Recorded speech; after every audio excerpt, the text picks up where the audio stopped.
बिस्मिल्लाहिर्रहमानिर्रहीम। अस्सलाम वालेकुम डियर स्टूडेंट्स। आज का हमारा जो लेक्चर है उसकी जो आउटलाइंस हैं वो आपके सामने गिवन है। आज हमने चैप्टर 1 बेसिक कंसेप्ट को स्टार्ट करना है। उसका जो फर्स्ट टॉपिक है हिस्टोरिकल बैकग्राउंड ऑफ एटम, उसको आप डिस्कस करेंगे। एटम की हिस्ट्री के हवाले से जो कंट्रीब्यूशंस हैं उनको डिस्कस करना है। तो एटम की हिस्ट्री के हवाले से जो फर्स्ट कंट्रीब्यूशन है वो ग्रीक फिलासफर्स की है। ग्रीक फिलासफर्स कंसेप्ट पढ़ेंगे। सेकंड वन जो है हमारे पास 17th सेंचुरी में जो काम किया गया था एटम की हिस्ट्री पे, उसको डिस्कस करना है। जो थर्ड वन अप्रोच है एटम की हिस्ट्री के हवाले से वो डाल्टन्स वर्क है। डाल्टन एटॉमिक थ्योरी पढ़ेंगे, उसके जो मेन पॉइंट्स हैं उनको डिस्कस करेंगे। फोर्थ वन जो अप्रोच है मॉडर्न रिसर्चेस, जो एटम की हिस्ट्री के हवाले से जो मॉडर्न रिसर्चेस की गई हैं उनके जो रिजल्ट्स हैं उनको डिस्कस करना है। और जो लास्ट वन कंट्रीब्यूशन है एटम की हिस्ट्री के हवाले से वो है बर्जीलियस वर्क। बर्जीलियस की जो कंट्रीब्यूशन हैं उनके जो पॉइंट्स हैं उनको डिस्कस करना है वन बाय वन।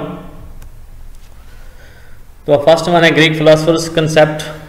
तो according to Greek philosophers matter could be divided into smaller and smaller particle to reach a basic unit. Greek philosophers के मुताबिक वो जो मैटर है उसको हम मज़ीद डिवाइड कर सकते हैं। इतना डिवाइड कर सकते हैं कि जो उसका जो बेसिक यूनिट है जिससे वो मैटर बना हुआ है वहाँ तक पहुँच सकते हैं। तो मैटर जो है इसकी फिजिकल स्टेट्स आप पहले पढ़ चुके हैं। 4 फिजिकल स्टेट्स हैं। जो मैटर है गैसेस फॉर्म में हो सकता है, लिक्विड फॉर्म में हो सकता है, सॉलिड फॉर्म में भी हो सकता है और प्लाज्मा टाइप में भी हो सकता है। तो मैटर जिस फॉर्म में भी है उस फॉर्म को हम जो है मज़ीद डिवाइड कर सकते हैं। इतना डिवाइड कर सकते हैं कि वो जो मैटर है जिस चीज़ से बना होगा जो उसका जो स्ट्रक्चरल यूनिट है उस यूनिट तक हम पहुंच सकते हैं। तो ग्रीक फिलासफर ने कहा जी ये जो बेसिक यूनिट है कुड नॉट बी फर्दर सब डिवाइडेड। वो जो बेसिक यूनिट है उसको हम फर्दर डिवाइड नहीं कर सकते। तो नेक्स्ट वन जो डेमोक्राइटस कंसेप्ट है। डेमोक्राइटस इज अ ग्रीक फिलासफर। इसका जो कंसेप्ट है 460 to 370 BC।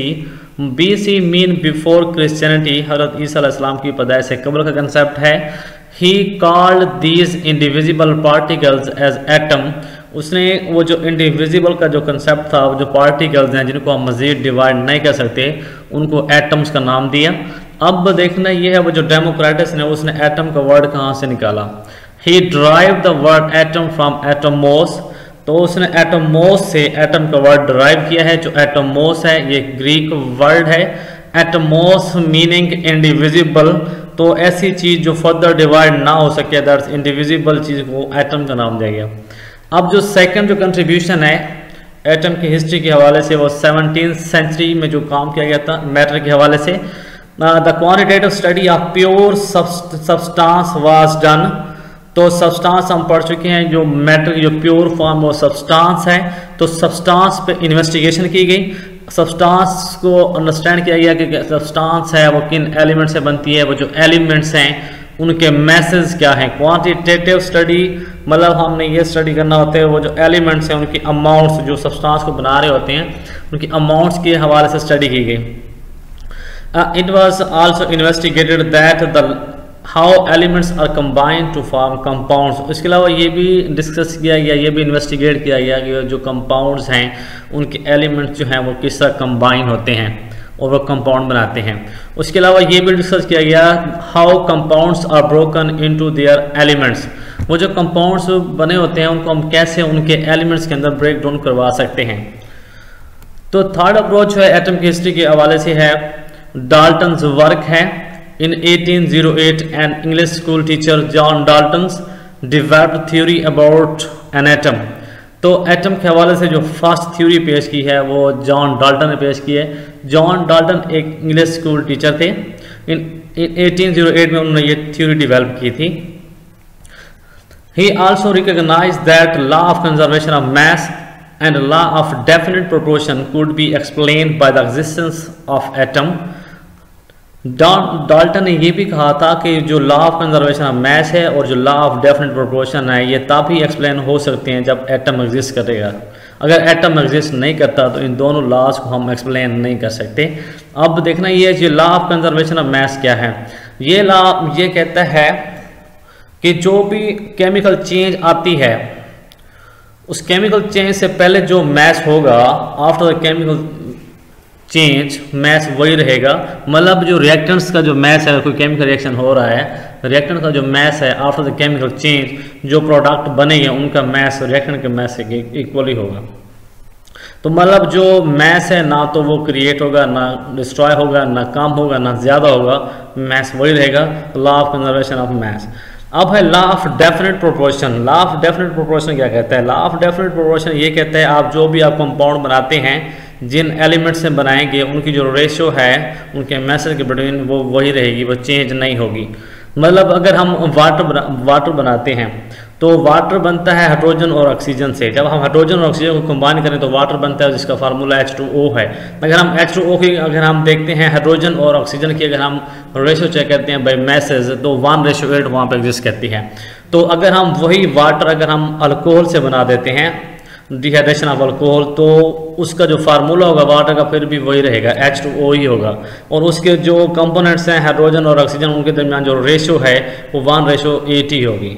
तो जो रेशियो है वो कभी चेंज नहीं होगी।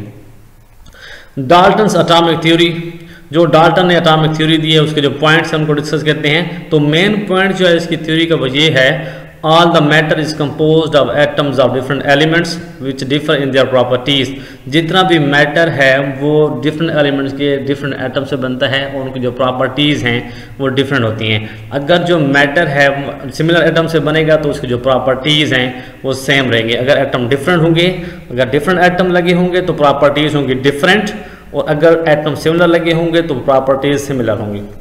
और सेकंड वन उसने क्या किया, एटम को डिफाइन किया है। Atom is the smallest particle of an element. एक एलिमेंट का जो स्मॉलेस्ट पार्टिकल है वो एटम है, विच मे और मे नॉट एग्जिस्ट इंडिपेंडेंटली। वो जो एटम है वो इंडिपेंडेंट रह भी सकता है, नहीं भी रह सकता। तो जो एटम है, अगर इसको कंसेप्ट देखें एलिमेंट, अगर हम रूम को एक एलिमेंट कंसीडर करें तो रूम जो है वो ईंटों से बनता है। हर ईंट को हम एटम कह सकते हैं और जो रूम है उसको हम एलिमेंट कह सकते हैं।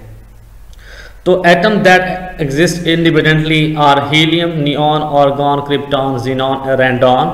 वो जो एटम है जो इंडिपेंडेंट एग्जिस्ट कर सकते हैं, हीलियम है, नियॉन है, आर्गॉन, क्रिप्टॉन, जीनॉन, रेंडॉन। अब रीज़न ये है, यहाँ पे क्वेश्चन भी है कि ये जो एटम्स हैं ये इंडिपेंडेंट क्यों रह सकते हैं। तो कोई भी एटम है उसकी जो इंडिपेंडेंट जो एग्जिस्टेंस है वो डिपेंड करती है उसके वैलेंस शेल के ऊपर। तो ये जो नोबल गैसेज हैं helium, neon, argon, krypton, xenon, radon, इनके जो वैलेंस शेल हैं वो कंप्लीट हैं। तो इनको कोई ज़रूरत नहीं है किसी के साथ केमिकल कम्बिनेशन करने की, किसी के साथ इलेक्ट्रॉन शेयर या गेन करने की कोई ज़रूरत नहीं है। तो ये इंडिपेंडेंट एग्जिस्ट कर सकते हैं। The atom that not exist independently are hydrogen, oxygen and nitrogen. वो एटम जो इंडिपेंडेंट एग्जिस्ट नहीं कर सकते, जैसा कि हाइड्रोजन है, ऑक्सीजन है, नाइट्रोजन है, उसकी एक रीज़न ये है, ये जो एटम्स हैं इनके जो वैलेंस शेल हैं वो कंप्लीट नहीं है। तो ये अपने वैलेंस शेल कंप्लीट करने के लिए, ऑक्टेट को फॉलो करने के लिए दूसरे एलिमेंट के साथ ये केमिकल कम्बिनेशन करते हैं, या तो ये उनसे इलेक्ट्रॉन शेयर करते हैं या गेन करते हैं, तो वहाँ तो खुद को स्टेबल करते हैं इस तरह।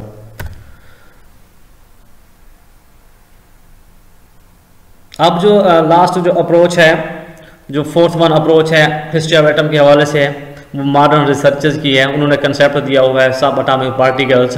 तो according to the modern researchers, atom is made up of particles that make the geometry of atoms are called subatomic particles. मतलब मॉडर्न रिसर्चर्स ये कहते हैं जो एटम है वो भी फर्दर पार्टिकल से बना हुआ है। जो एटम को बनाते हैं वो जो पार्टिकल्स हैं वो हैं सब एटॉमिक पार्टिकल्स। और जो है इनके जो एग्जांपल्स हैं electron, proton, neutron, hadron, meson, neutrino, anti neutrino, ये सारी की सारी एग्जांपल्स हैं सब एटॉमिक पार्टिकल्स की। तो more than 100 such particle exist in atom. तो इस तरह के जो सब एटॉमिक पार्टिकल्स हैं उनकी तादाद 100 से ज़्यादा है। But the electron, proton and neutron are regard as a fundamental particle.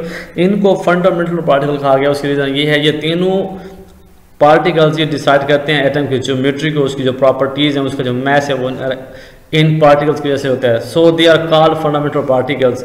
अब जो लास्ट वन कंट्रीब्यूशन है हिस्ट्री के हवाले से बर्जीलियस की हैं। तो Berzelius he has following contribution in the history of atom.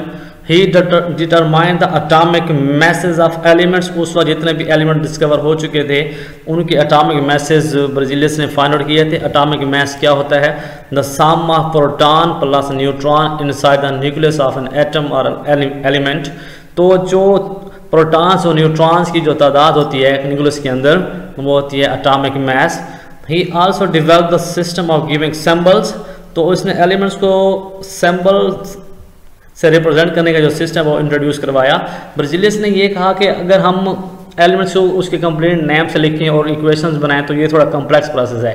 तो इसको सिंपल करने के लिए उसने कहा कि वो जो एलिमेंट्स है अगर हम उनको सिंबल से रिप्रेजेंट कर लें तो इक्वेशंस लिखना आसान होगा। तो ये था हमारा आज का लेक्चर हिस्ट्री के हवाले से। तो इसको आप लोगों ने अच्छी तरह से अंडरस्टैंड करना है।